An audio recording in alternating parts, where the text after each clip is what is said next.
New Lands, by Charles Hoyfort, Part 2, Chapter 32e. In the journal Dead Debates, the first news is in the issue of April 4th, 1905. It is said that a luminous body was appearing every evening between 8 and 10 o'clock over the city of Cherbourg. These were about the hours of the visibility of Venus. In this period, Venus set at 9:30 p.m. and Jupiter at 8 p.m. It is enough to make any conventionalist feel most reasonable, though he'd feel that way anyway, in thinking that of course then this object was Venus. In my own earlier speculations upon this subject, this one datum stood out so that had it not been for other data, I'd have abandoned the subject. But then I read of other occurrences. Time after time has something been seen in the local sky of this earth, sometimes so definitely seen to move, not like Venus, but in various directions, that one has to think that it was not Venus, though appearing at the time of visibility of Venus.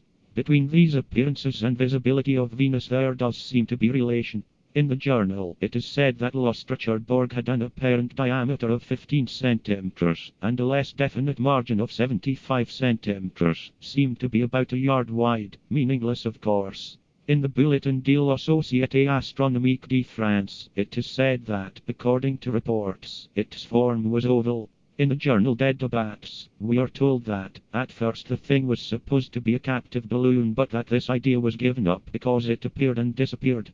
Journal Dead Debates, April 12th. That every evening a luminous object was continuing to appear above Cherbourg, that many explanations had been thought of. By some persons that it was the planet Jupiter, and by others that it was a comet, but that no one knew what it was. The comet explanation is of course ruled out.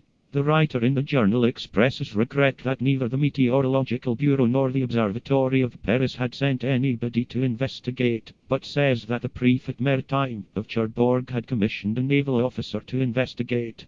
In Le Temps of the 12th is published an interview with Flammarion, who complains some more against general inenarrableness, and says that of course the object was Venus. The writer in Le Temps says that soon would the matter be settled, because the commander of the warship had undertaken to decide what the luminous body was. Le Figaro, April 13th. The report of Commander de Cariles of the Chasseloup Loubet, that the position of Cherbourg was not the position of Venus, and that the disk did not look like the crescentic disk of Venus, but that observations had been made from a vessel under unfavorable conditions, and that the commander and his colleagues did not offer a final opinion.